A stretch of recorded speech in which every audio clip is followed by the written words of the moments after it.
वैष्णो देवी माता और श्री राम जी की संपूर्ण कथा बहुत प्राचीन काल की बात है। जब जब पृथ्वी पर अधर्म बढ़ता है, तब तब ईश्वर या देवी देवता किसी रूप में प्रकट होते हैं। उसी प्रकार जब त्रेता युग में पृथ्वी पर राक्षसों का अत्याचार बहुत बढ़ गया था, तब तीनों देवियों माँ लक्ष्मी, माँ सरस्वती और माँ काली ने अपनी अपनी शक्ति का अंश एकत्र कर एक दिव्य कन्या को प्रकट किया। इस कन्या का नाम रखा गया त्रिकुटा। वह अत्यंत तेजस्वी, दिव्य और शक्तिशाली थी। त्रिकुटा बचपन से ही ईश्वर भक्ति में लीन रहने लगी। उसका मन सांसारिक मोह माया से परे था और वह समुद्र किनारे बैठकर कठोर तप करने लगी। वह प्रतिदिन राम नाम का जाप करती और प्रभु श्री राम को ही अपना आराध्य मानती। धीरे धीरे उसकी ख्याति फैलने लगी कि एक बालिका समुद्र किनारे बैठकर राम नाम की भक्ति कर रही है। श्री राम से मुलाकात। जब भगवान श्री राम अपनी सेना सहित लंका विजय के लिए जा रहे थे, तो उन्होंने त्रिकुटा को तप करते हुए देखा। वो उसकी तपस्या से अत्यंत प्रभावित हुए और उसके पास पहुंचे। भगवान राम ने उससे पूछा, देवी, तुम कौन हो और इस तप का उद्देश्य क्या है? त्रिकुटा ने हाथ जोड़कर कहा, प्रभु, मैं आपके लिए तप कर रही हूँ। मैं चाहती हूँ कि आप मुझे अपनी पत्नी रूप में स्वीकार करें। राम मुस्कुराए और बोले, मैं एक पत्नी व्रतधारी हूँ। मैंने जनकनंदिनी सीता को ही पत्नी रूप में स्वीकार किया है। मैं तुम्हारा प्रस्ताव स्वीकार नहीं कर सकता।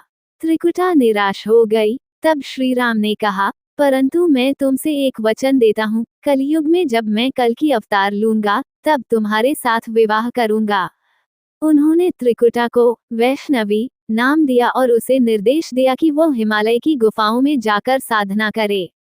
तब से वह कन्या वैष्णो देवी के नाम से प्रसिद्ध हुई। त्रिकूट पर्वत की तपस्थली। श्री राम के आदेश के अनुसार माता वैष्णो देवी त्रिकूट पर्वत पर आकर एक गुफा में तपस्या करने लगीं।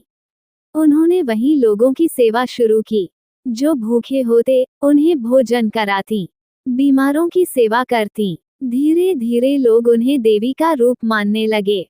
उनकी शक्ति और ख्याति सुनकर एक तांत्रिक योगी भैरवनाथ, जो गुरु गोरखनाथ का शिष्य था, उनकी तपस्या और दिव्यता से प्रभावित हो गया।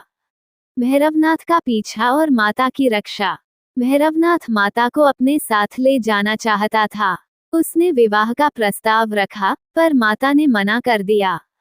जब वह जबरदस्ती करने लगा, तो माता त्रिकूट पर्वत की ओर भागने लगी। इस भागने के दौरान माता ने कई स्थानों पर चमत्कार किए। जहां उन्होंने बाण से जल निकाला, वह बाण गंगा बना। जहां उनके चरण पड़े, वह स्थान चरण पादुका कहलाया। जहां उन्होंने विश्राम किया, वह गुफा अर्धकुंवारी कहलाई। आखिरकार जब माता भैरव घाटी पहुंची, तब उन्होंने चेतावनी दी कि यदि वह पीछे आया, तो उसे दंड मिलेगा। लेकिन भैरवनाथ नहीं माना। तब माता ने सिंह रूप धारण किया और उसका सिर काट दिया। उसका सिर पर्वत से दूर जाकर गिरा, जहां आज भैरव बाबा का मंदिर स्थित है। भैरवनाथ को मोक्ष। भैरवनाथ को मरने के बाद अपनी भूल का एहसास हुआ। उसने माता से क्षमा मांगी। माता ने उसे आशीर्वाद दिया और कहा, जो भक्त मेरी यात्रा पूरी करके तुम्हारे दर्शन नहीं करेगा, उसे मेरी पूजा अधूरी मानी जाएगी। तब से भैरव बाबा की पूजा भी वैष्णो देवी यात्रा का अंतिम और अनिवार्य भाग बन गई। माता का पिंडी रूप में अवतरण। इसके बाद माता ने त्रिकूट पर्वत की मुख्य गुफा में जाकर ध्यानमग्न होकर ध्यानस्थ हो गईं। उन्होंने वहीं 3 पिंडियों के रूप में स्वरूप धारण किया।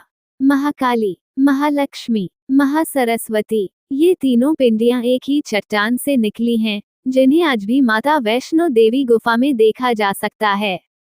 माता की कृपा। माना जाता है कि माता के बुलावे के बिना कोई भी भक्त उनके दरबार नहीं पहुंच सकता।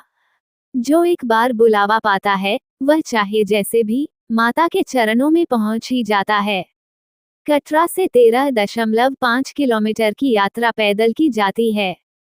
रास्ते में माता के कई चमत्कारिक स्थल आते हैं। बाणगंगा, चरण पादुका, अर्धकुंवारी, संजीवनी कुंड, भवन और अंत में भैरव मंदिर।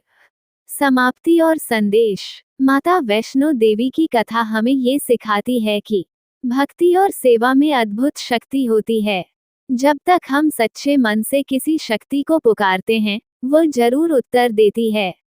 श्री राम के वचन और वैष्णवी की प्रतीक्षा हमें ये दर्शाती है कि प्रेम, समर्पण और त्याग कभी व्यर्थ नहीं जाते, और अंततः बुराई चाहे कितनी भी बड़ी हो, सत्य और शक्ति से उसका अंत निश्चित है।